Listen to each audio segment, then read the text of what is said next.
I've always considered myself a decent neighbor. Nothing over the top, but I wave, smile, shovel snow if it piles up too much on someone's steps. That kind of thing. So when Emily moved into the house next door a few months back, I welcomed her like I would anyone else. She was polite, quiet, friendly enough. We shared a few casual hellos, brief exchanges about the weather, or the trash pickup running late again. Normal things. But she had this presence, confident, calm, and oddly mature for someone who couldn't have been more than 20. My wife had noticed her too, though not in the same way.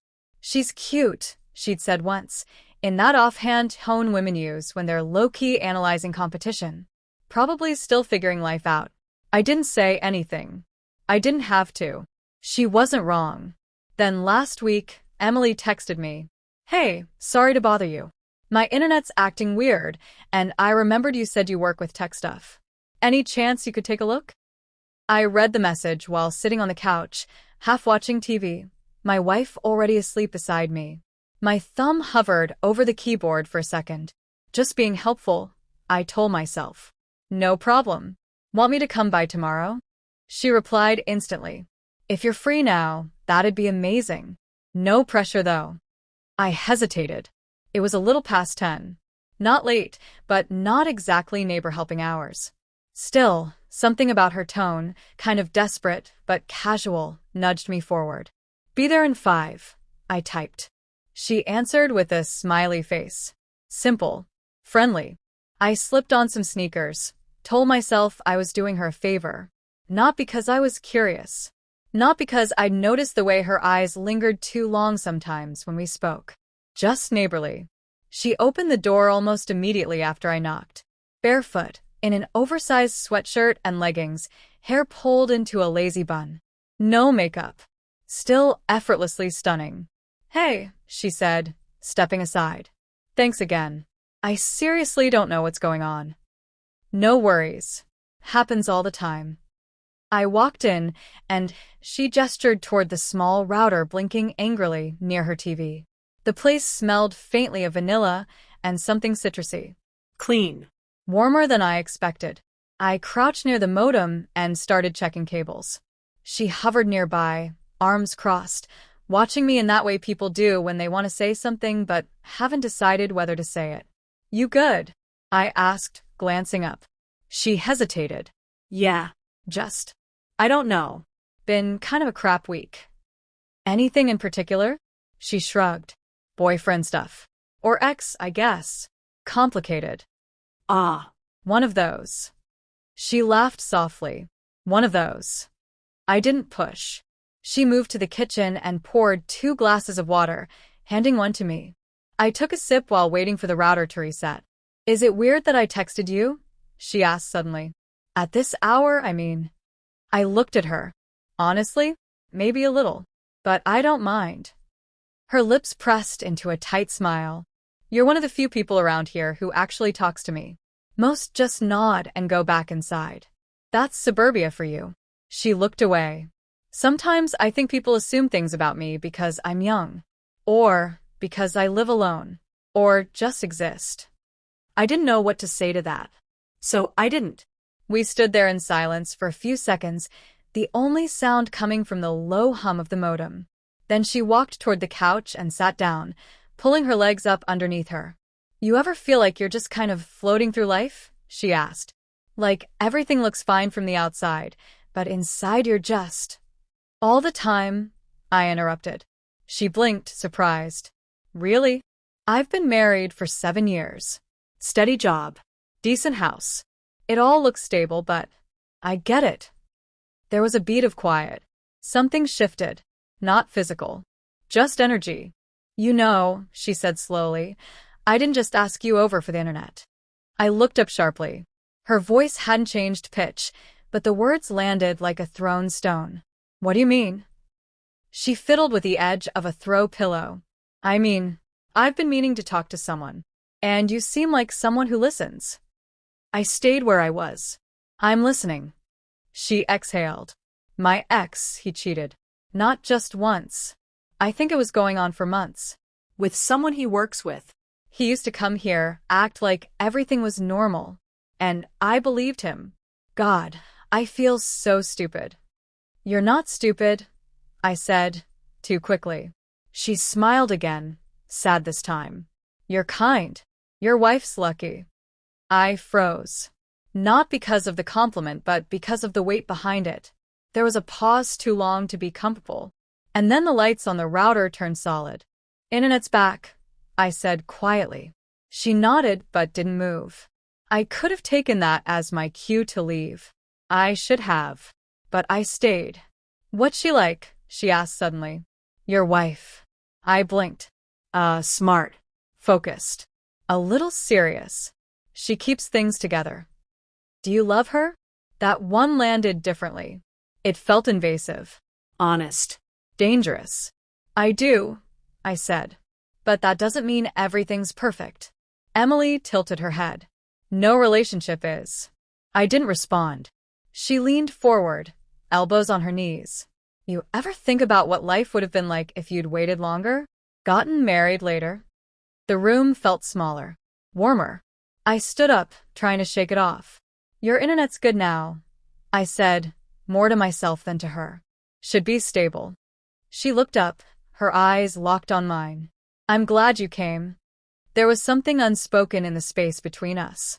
Not quite a proposition. Not quite innocent. Just loaded.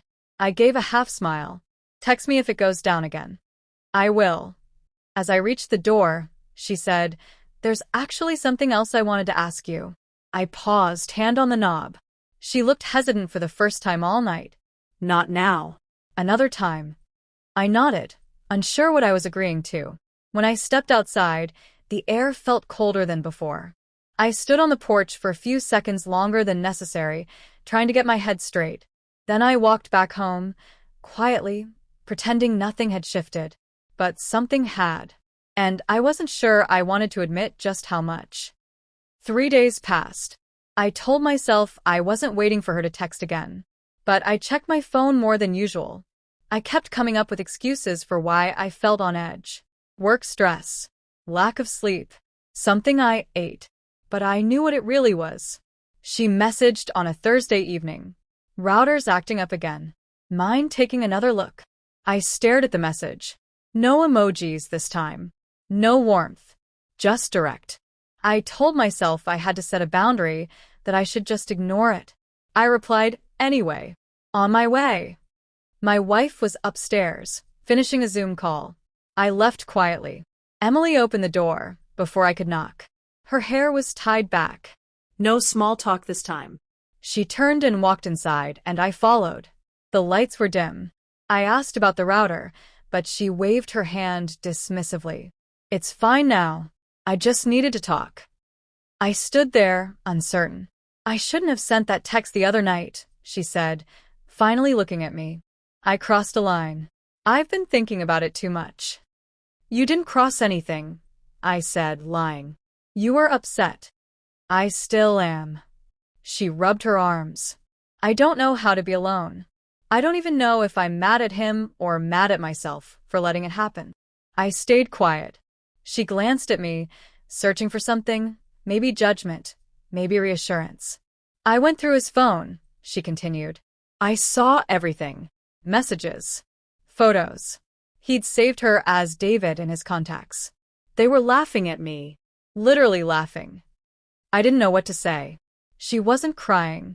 Her voice was calm, almost hollow. I let him into my life so easily, she said. I made space for him, trusted him, and he just used it.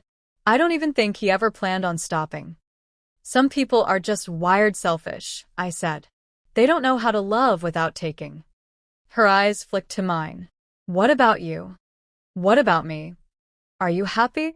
It was a loaded question. I looked at her, then away. Happiness is a moving target. That's not an answer. I shrugged. Marriage is complicated. She stepped closer, her voice quieter. Do you ever feel alone, even when you're with her? I exhaled slowly. Yeah. Sometimes. She nodded like she already knew. There was no tension in the room, just weight. Thick and silent.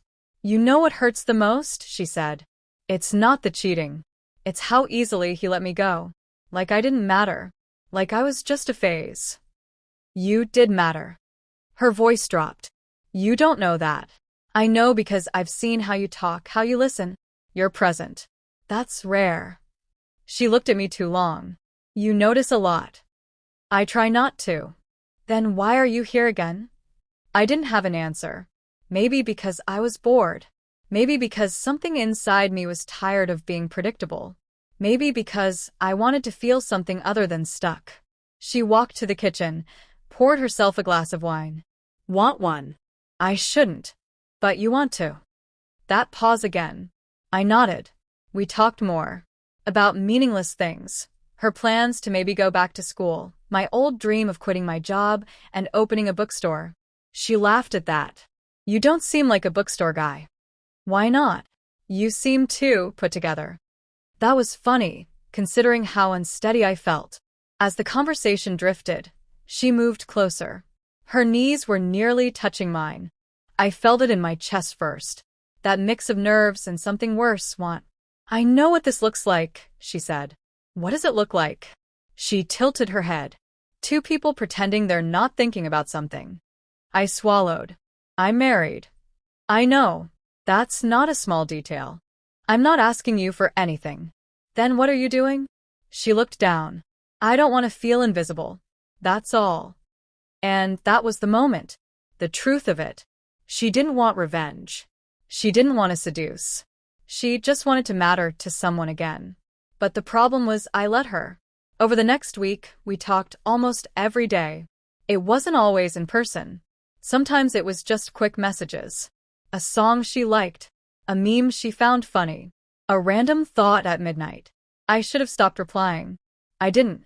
It was easier than I expected. To lie. To say I had a late meeting. To take longer trips to the store. To tell myself I was just helping a friend. Then one afternoon, my wife found a message. Just a text on my lock screen. Nothing explicit. Just, thanks for today. I needed that. She didn't say anything right away, but I saw the way her mood shifted. The way she barely looked at me during dinner. The silence between us had always been tolerable. But that night, it was sharp. Who's Emily? She finally asked. She lives next door. Her Wi-Fi went out. I helped her set it up. That all? I nodded, too quickly. Yeah. She didn't believe me. But she didn't push either. The next day, I went to Emily's without an excuse. She opened the door and smiled like she'd been waiting. I think we should stop, I said. She nodded, lips tight. Okay. I started to turn away, but she said, I wasn't trying to wreck your life. I know. I just liked feeling seen. You deserve to be. She stepped forward. So do you. The distance between us vanished. She reached out, fingers grazing my wrist, and for a second, I didn't pull away. I let it sit there. That second. That heat. Then she let go. Go home, she whispered. I left. But it didn't end. Because later that night, she sent another message. Do you ever think about what we didn't say? I stared at it for a long time. Then I wrote back. All the time. I deleted it before I hit send. Typed it again. Deleted it again. Finally, I put the phone down. I didn't sleep well. The next morning I told myself it was done. That I'd been lucky. That nothing happened. That it was just conversation. But the line had already been blurred. What we were doing wasn't innocent. It hadn't been for a while. The guilt wasn't loud. It was slow. Lingering. Like background noise that never went away. And deep down, I knew the worst part wasn't what could happen next. It was that I didn't really want it to end. I didn't text her for 2 days. I kept myself busy, worked longer hours, ran errands I didn't need to. My wife noticed the sudden interest in being present, but she didn't question it. She'd stopped asking much lately. Silence had become a safe language between us, less risky than the truth. On the third evening, I saw Emily outside watering the small patch of garden she'd planted. She didn't look up. She didn't wave. But I felt her glance. I told myself that was good. Boundaries. Distance. Let things settle. But I also didn't sleep again that night. By the 5th day, She texted once more. I'm sorry if I made things worse. That wasn't my intention. It wasn't flirtatious. It wasn't inviting. It read like closure, like she was preparing to disappear completely. And instead of relief, I felt panic. I didn't respond right away, but the words stayed in my head, spinning over everything I wasn't willing to admit out loud. I didn't want to be her rescue. I didn't want to be her mistake. But I also didn't want her to forget me. That night, after my wife went to bed, I replied, "You didn't make anything worse." I did. She didn't respond until morning. Then maybe we both need to stop. I should have left it there. But I didn't. Can I see you one last time? I regretted sending it before it was even delivered. She replied instantly. Tonight. Just talk. That evening felt heavier than the others. She opened the door without speaking, stepped aside, and let me in. We sat across from each other, the silence pressing in again. I meant what I said, she finally murmured. I wasn't trying to ruin anything. I know this is temporary. I know you don't stay. I shook my head. I don't even know what I'm doing anymore. Yes, you do, she said, her voice soft but firm. You're bored. You're lonely. You needed to feel like someone still saw you as a person and not just a function. It hit too hard because it was true. I don't want to lie to her anymore, I said. But I don't want to lose what's left either. Then don't, she said. Walk away. Go home. Forget me. It's not that simple. It is if you want it to be. We stared at each other for a long time. Not with tension, not with heat. With ache. You gave me back a part of myself I didn't realize I'd lost, she said. But you can't stay here, and I can't keep waiting for texts that come at night. I swallowed hard. You think I used you? No. I think you needed me, and I needed someone too. But this can't go on. You know that. It should have ended then. But I didn't leave. She walked to the window, arms folded. He used to say I was too intense. That I loved too hard. Too fast. You deserve someone who doesn't make you feel like you're too much. She turned slowly. You say things like that, and I want to believe you mean them. I do mean them. Then why do you look like you're already apologizing for being here? Because I was. I took a step closer. I don't know how to feel right anymore. Everything in my life is safe, controlled, expected. And I let it shrink me. She looked at me with something that wasn't pity. It was clarity. Then change it. Don't hide in someone else's life to feel alive again. It wasn't just about her. It hadn't been for a while. She was just the mirror. I care about you, I said, the words painful to admit. I know, she said. But caring isn't enough. We stood there, unsaid things vibrating in the space between us. I reached for her hand. She let me take it. And then she let go. No more texts, she said. No more visits. Go fix what's broken or walk away from it. But don't use me to distract yourself. That night, I sat in my car outside my house for nearly 30 minutes before going inside. My wife was reading in bed. She looked at me over the edge of her book. You were out late. Yeah. She waited for an explanation I didn't give. Then she closed the book. Are you cheating on me? It wasn't accusatory. It wasn't emotional. Just a simple question. I couldn't lie. No, I said.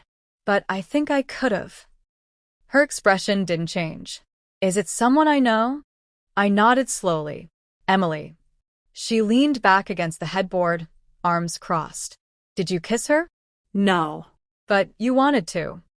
I didn't answer. That's worse, she said. I didn't plan for any of it. Of course not.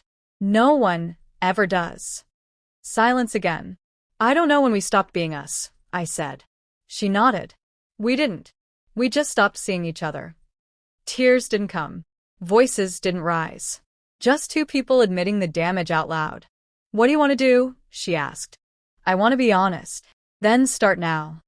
I told her everything. Not every detail, but enough. About the late-night messages, the talks, the temptation.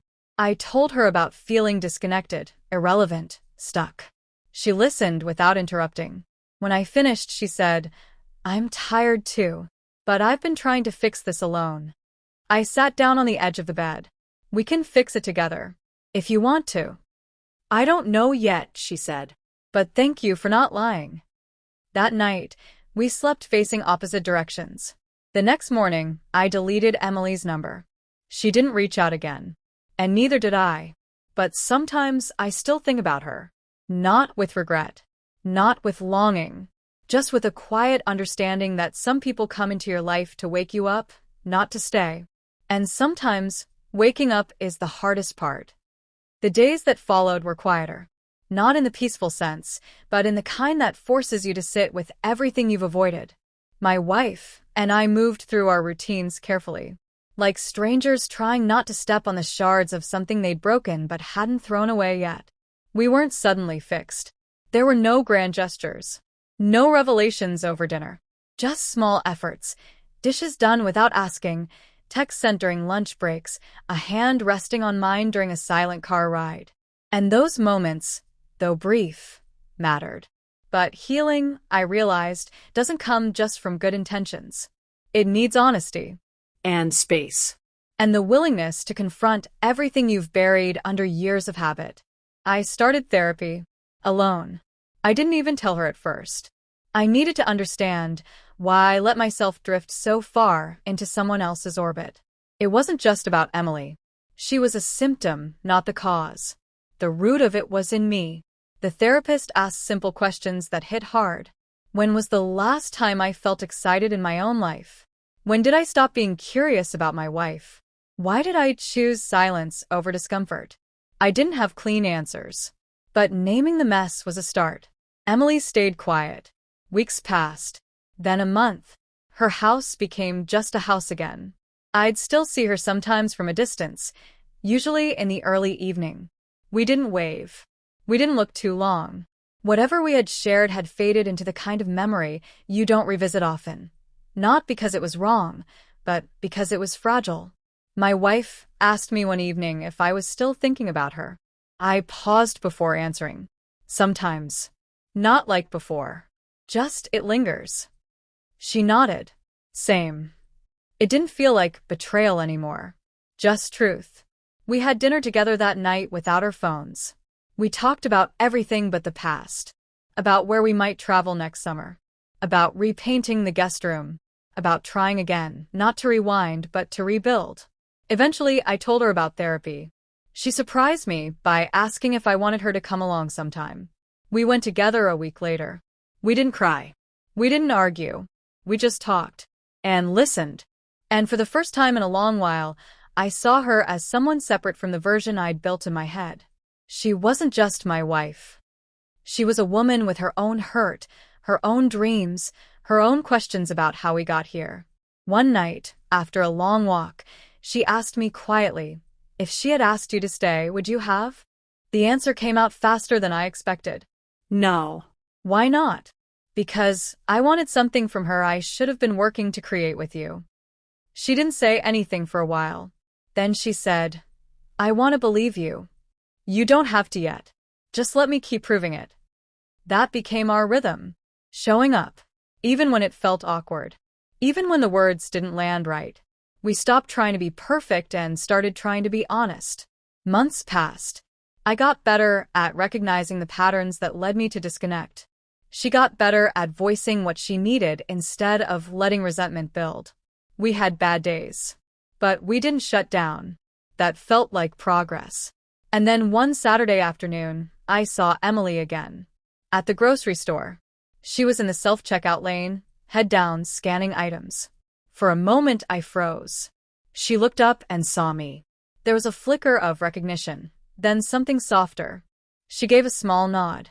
Not an invitation. Not a goodbye. Just peace. I nodded back. Then I turned and walked away. I didn't look back. When I got home, my wife was in the backyard with coffee and a book. I sat next to her. She glanced at me, then back at the pages. You okay? She asked. Yeah. She didn't press. She didn't need to. That night, I deleted the last photo I had of Emily. Not out of anger. Not to erase her. Just because I didn't need the reminder anymore. I realized then that infidelity isn't always about what's done. It's about what's neglected, avoided, forgotten. It's the quiet drift, the words unsaid, the touch withheld, the moments when someone else feels more like home than the place you chose to build one. But choosing to stay isn't weakness. It's work. And love, the real kind, isn't always thrilling or romantic. Sometimes, it's showing up even when the spark is buried under layers of silence and scar tissue. Sometimes, it's sitting in discomfort together and saying, "We're still here. We're still here." And that now feels enough.